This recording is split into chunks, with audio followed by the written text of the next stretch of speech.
यदि कोई हमारी माँ बहन बेटियों की इज्जत के साथ खिलवाड़ करेगा तो वो बात कतई बर्दाश्त नहीं करी जाएगी, चाहे उसके लिए इसमें वोट डालते समय इस बात का ध्यान रखना कि सत्ता में जो आज लोग बैठे हैं ये वो लोग हैं जिनके कारण हमारे 750 किसान शहीद हो गए। वो किसान भी किसी के बेटे थे, किसी के बाप थे, किसी की माँ थी, किसी के भाई थे, किसी के बहन थे। हमारी और आपकी अगली पीढ़ी के लिए कुर्बानी ये धर्म के नाम पे बढ़ जाता है, जाति के नाम पे बढ़ जाता है। तो आपसे हाथ जोड़ के निवेदन है साथियों के तमाम महानुभाव, मेरे सामने बैठे हुए हरियाणा के कोने कोने से आए हुए नौजवान साथी, बुजुर्ग, हमारी माताएं बहनें, हमारे पहलवान साथी, सबसे पहले आप सबको हाथ जोड़ के राम राम है। और वक्त बहुत ज्यादा है इसलिए 5-6 मिनट में अपनी बात को खत्म कर दूंगा। साथियों, जो महान व्यक्ति आज मंच पे बैठे हैं, आदरणीय सत्यपाल मलिक जी के बारे में घटना बताना चाहता हूं आपको, जिसका मैं निजी तौर पे गवाह रहा। जब आदरणीय सत्यपाल मलिक जी जम्मू कश्मीर के गवर्नर नियुक्त किए गए थे तो उस समय मेरी एक बार इनसे मुलाकात हुई थी श्रीनगर में। 2013 से मैं भी कश्मीर के गांव-गांव में जाता रहा हूं, लेकिन उस समय गवर्नर साहब की नियुक्ति से पहले अक्सर क्या होता था कि जो बड़े बड़े सिफारिशी लोग होते थे या बड़ी बड़ी डिग्री वाले लोग होते थे वो श्रीनगर में जाते थे, सर्किट हाउस में बैठते थे और रिपोर्ट बना के कहते थे भाई ये लागू कर दो। लेकिन उनसे कभी ज्यादा सुधार नहीं हुआ। हम कश्मीर के गांव-गांव में गए और किसी एक महान व्यक्ति के माध्यम से आदरणीय सत्यपाल मलिक जी तक संदेश पहुंचाया कि एक बार हम आपसे मिलना चाहते हैं। तो आदरणीय सत्यपाल मलिक जी ने बिना देर लगाए हमें समय दिया। साथियों, एक किसान का बेटा ही किसान के बेटे को समय दे सकता है, उसके अलावा कोई राजनेता मिलने का समय नहीं दे सकता।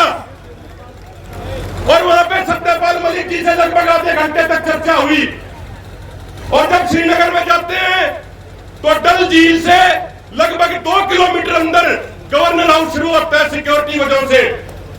तो हमारे हाथ में सिर्फ एक झोला था, हम पैदल पैदल जा रहे थे। वहां तक पहुंचे, जब मैं मलिक साहब से चर्चा हुई, आदरणीय मलिक साहब से मिलकर बाहर निकले तो जम्मू कश्मीर की राजनीति का एक बहुत बड़ा व्यक्ति बाहर बैठा इंतजार कर रहा था।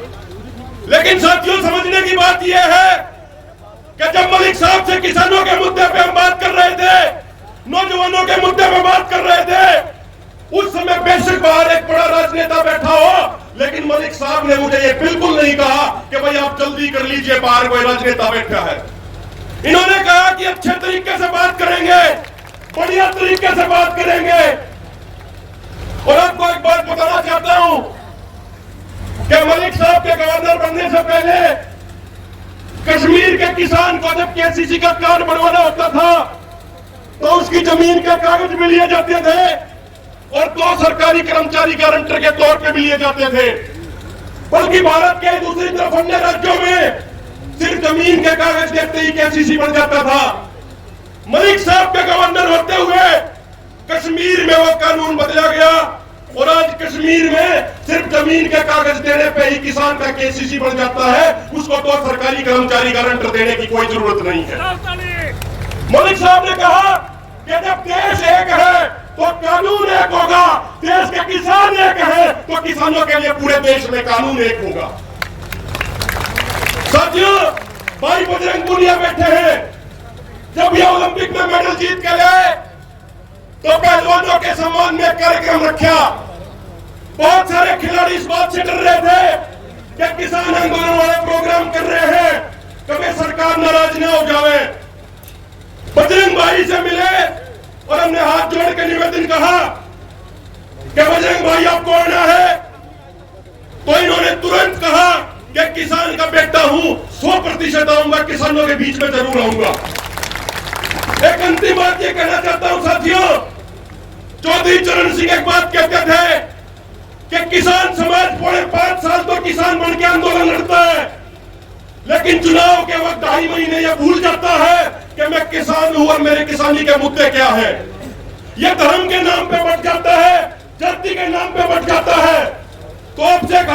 का निवेदन है साथियों, चौधरी चरण सिंह की इस बात से सीख लो और 2024 में वोट डालते समय इस बात का ध्यान रखना कि सत्ता में जो आज लोग बैठे हैं ये वो लोग हैं जिनके कारण हमारे 750 किसान शहीद हो गए।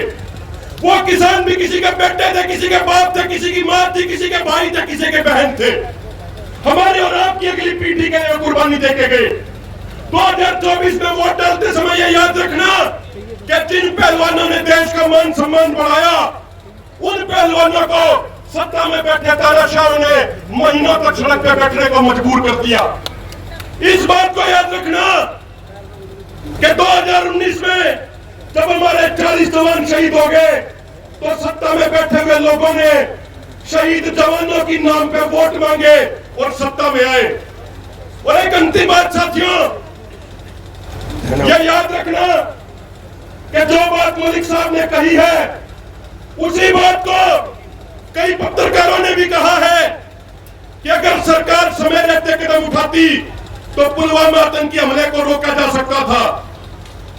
2 जनवरी से लेके 13 फरवरी तक एक पत्रकार ने लिखा था हिंदू में कि 11 इंटेलिजेंस इनपुट थे कि आतंकवादी आतंकी हमला अंजाम देना चाहते हैं, लेकिन सरकार के कुछ लोगों ने समय पे गौर नहीं किया। तो मेरे भाइयों, अपनी वाणी को यही विराम देते हुए एक आखिरी में यह बात कहना चाहता हूं, भाजपा वालों एक बात सुन लो, हमारा समाज और सब कुछ बर्दाश्त कर लेगा। कोई हमारा गाड़ी घर छीन ले हम बर्दाश्त कर लेंगे, कोई हमारी प्रॉपर्टी छीन ले हम बर्दाश्त कर लेंगे, लेकिन यदि कोई हमारी माँ बहन बेटियों की इज्जत के साथ खिलवाड़ करेगा तो वो बात कतई बर्दाश्त नहीं करी जाएगी, चाहे उसके लिए कोई भी कुर्बानी देनी पड़े। बहुत बहुत धन्यवाद पूरी खटखट टोल कमेटी का, बहुत बहुत धन्यवाद जो हमें समय दिया। धन्यवाद कुहाड़ साहब।